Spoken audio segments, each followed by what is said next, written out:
Australia's success in building political and commercial links with Asia, and by political links I mean mainly government-to-government links, has not been matched by a commensurate success in building up a generation of Asia-literate Australians comfortable with the languages and cultures of our region.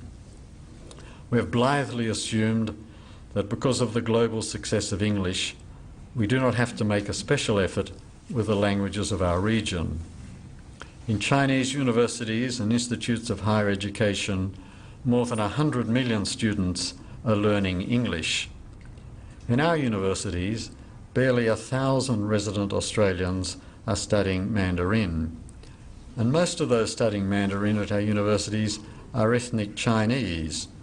And most are foreign students, and many of them are Cantonese-speaking students seeking to learn or improve their Mandarin. University enrolments in Japanese and Indonesian are declining. Fewer Year 12 students studied Indonesian last year than 40 years ago.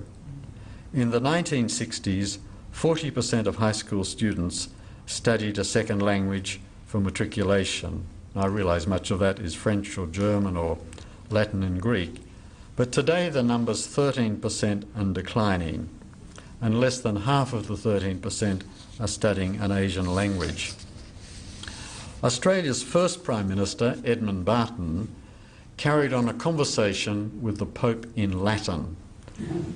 For 100 years until Rudd, no Australian Prime Minister, no Foreign Minister, no Trade or Defence Minister was able to converse officially in a foreign language. What a contrast with Indonesia, where the street sweeper in Jakarta speaks two languages, Betawi and Bahasa Indonesia, and the elite in Indonesia happily speak 3 or 4 languages. Australia's expenditure on two-way cultural exchanges with Asia is derisory and a national embarrassment. Understanding Asian cultures and values is crucial if we are to engage successfully in the region in the long term. And surprisingly, and I think inexcusably, 2 former diplomats, Downer and Rudd, allowed the resources of the Foreign Service to be run down. Poor leadership on Asian languages and culture and the erosion of our diplomatic resources are some of the greatest challenges of our political leaders, greatest failures of our political leaders over the past 2 decades. There's much unfinished business here. Now let me turn to the United States. I believe that our security over the past 50 years has been enhanced by our alliance with the United States, by the command by the US of the oceans around our continent, and by the fact that the US has been the strongest power in the world. America has ensured that we have enjoyed an essentially benign strategic environment, as indeed has much of the world, and now this is changing. The changes taking place in China, India and elsewhere are rapidly shifting the balance of economic power towards Asia. In 1800, Asia's share of the world economy was over 50%. By 1950, it was perhaps 18%. By 2050, it's likely to be close to 50% again. China is now the world's second largest economy and will overtake the US in the next decade, and some say much sooner. Some say it's even happening now. There has never been a country as big as China which has grown so fast. As Malcolm Turnbull pointed out in an eloquent address not so long ago, China's growth in wealth and power is not so much a rise but a return to the natural order of things. From antiquity until the end of the 18th century, China and India were the 2 largest global economies, and their current climb will restore them to where the size of their population predicts they should be. For the time being, China is the dominant economy. The Chinese people are clever, fiercely proud, and determined never to let China fall behind again. And economic growth is understandably altering the way China sees its role in the world. Yet I believe it's premature to assert that China will quickly become a superpower with the reach and military strength of the United States. After an appalling century that witnessed divisive and ruthless struggles between warlords seeking to expand their spheres of control, the Japanese invasion and Mao Zedong purges, the present regime in Beijing is the best government China has ever had. But it's thoroughly corrupt and it's autocratic. It demands the obedience of the Chinese people but lacks deep legitimacy. Moreover, China's friends in inverted commas, are mostly very small countries. Many of its neighbours, Russia, India, Japan, Republic of Korea, Vietnam and Taiwan, they don't like China and they don't trust it, and several are allies of the United States. The ability of the United States to maintain its strong lead in technology and innovation and its global military reach should not be underestimated. It's likely that even by mid-century, I believe the US will still be in a league of its own in terms of global military reach and ability to use force. If there should be nuclear conflict in the Middle East or on the Korean Peninsula, the role of the United States would be the most important determinant of the outcome. What has become clear, however, is that the continuing rise of China and India over the next 20 years, and perhaps the emergence of a stronger Japan, a stronger Russia, and you wouldn't want to bet on it, a stronger Europe, means that the global leadership role of the US will be increasingly contested. Moreover, expensive wars in Iraq and Afghanistan and Vietnam have demonstrated that America's power is not unlimited.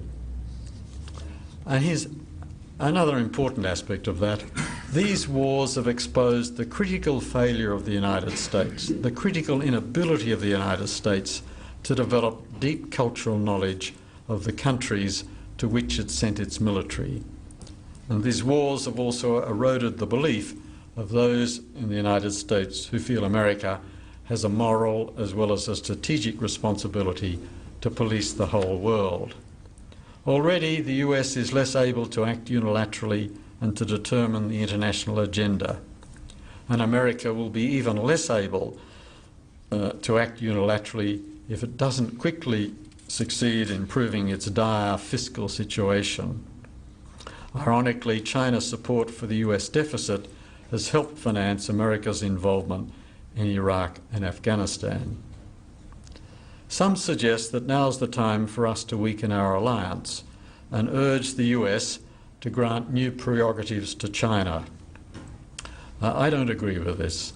I think our best interests are served by a strong alliance. Indeed, the strengthening of the alliance over the past decade enhances our opportunity to seek to constrain an aggressive US posture towards China.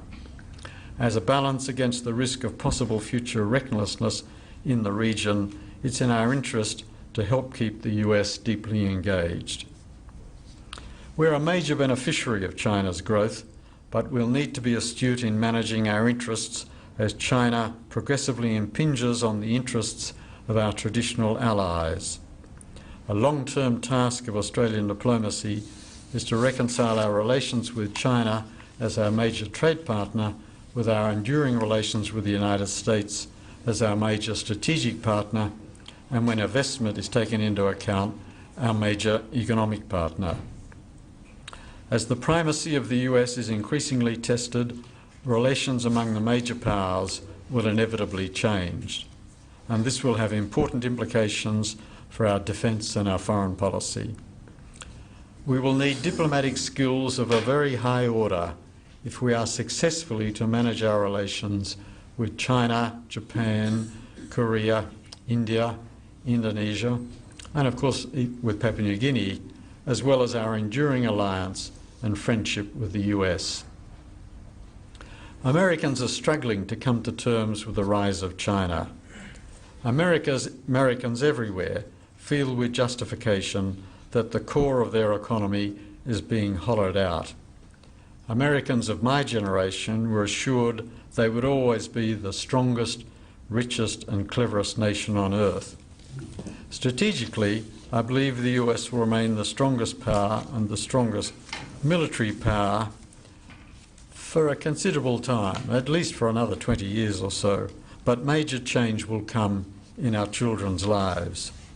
We have a vested interest in a peaceful rebalancing of power, and not just in our region, in the world as a whole.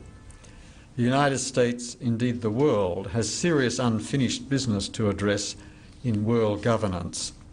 So far, only modest changes have been made to the template of 1947 decided on by the victorious powers of the Second World War. I talked earlier about our failures in understanding Asian cultures. We've also fallen behind in understanding our neighbours in the South Pacific. But there have also been other failures. We've accepted 700,000 refugees over the past 70 years. That's over 10,000 a year. And the overwhelming majority have become good citizens. But now both sides of politics have lost a sense of perspective. The number of refugees fleeing to Europe are in the hundreds of thousands, while the United States has over 12 million illegal migrants. The tawdry national debate now going on about refugees diminishes us as a nation. Worse, some among us are becoming fearful. A confident society is imperilled by fear. Fear turns us inwards. Fear will erode the confidence we must have to prosper and to play our part in the community of nations. What's really worrying about this is that for the first time in 60 years, we are abandoning our bipartisan consensus in favour of a bigger Australia. The world is overcrowded, certainly. China's overcrowded, India's overcrowded, but Australia is not. Instead of gearing our country towards a robust and expansive view of Australia's place in the world, we are surrendering to the failure of state governments to plan for and accommodate growth. We risk defining our future not by our ambitions, but by our failures. We risk losing the notion of the future as a positive place to be. Are we shifting from willingness to risk to a preference for comfort and safety? We risk losing sight of the fact that our precarious hold on this vast continent depends on having strong defences, and Australia's strategic weight in future will depend on a substantially bigger economy, and that means, I believe, a substantially larger population. We're deluding ourselves if we think 25 or 30 million is enough people to hold on to the vast mineral and energy resources found in this continent. Too many of our leaders, they sing the first verse, but they don't sing the second verse of our national anthem, which has the words, "For those who've come across the seas, we've boundless plains to share." After he came here in 1836, Charles Darwin wrote that Australia doubtless someday will reign a great princess in the south, but he felt that Australia was for the moment too great and ambitious for affection, yet not great enough for respect. Well, we may not yet be the great princess in the south, but international respect for the quality of Australia's achievements, including our role in international affairs, has unquestionably increased. We are regarded as a more significant and a more substantial country than we were 60 years ago.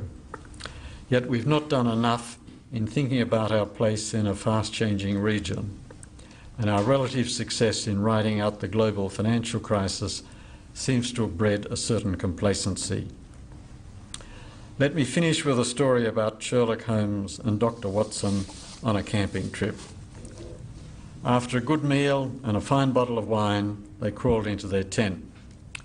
And some hours later, Holmes awoke and nudged his friend, saying, "What do you see?" Watson replied, "I see millions and millions of stars." And Holmes asked, "Well, what does that tell you?" Well, Watson responded, Astronomically, it tells me there are millions of galaxies and potentially billions of planets. Astrologically, I observe that Saturn is in Leo. Horologically, I deduce that it's 3:15. What does it tell you? Silent for a moment, Holmes then exclaimed, "Watson, you idiot, someone's stolen our tent."